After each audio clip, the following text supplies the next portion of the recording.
How to block a website on Chrome. The very first thing you want to do is to head over to your web browser Google Chrome.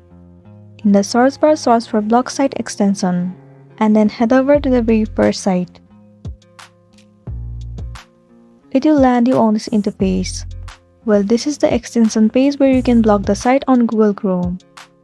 Right here you can see the option of Add to Chrome. Tap on it and then tap on Add Extension.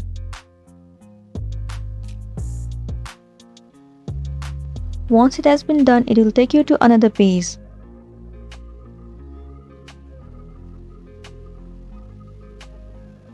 Right here what you need to do is tap on I accept.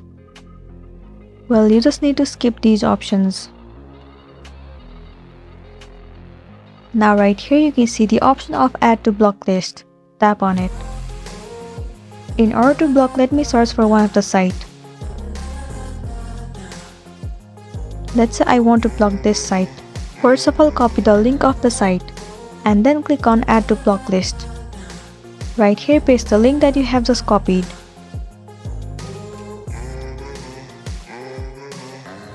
Then tap on this plus icon and then tap on Done at the bottom right corner. There you go, this site has been successfully blocked from Google Chrome. Likewise, you can block any of the site that you want and you'll be good to go. So that's it, and this was a tutorial video on how to block site on Google Chrome. I really hope this video is gonna be helpful for you. Thank you for watching it till the end.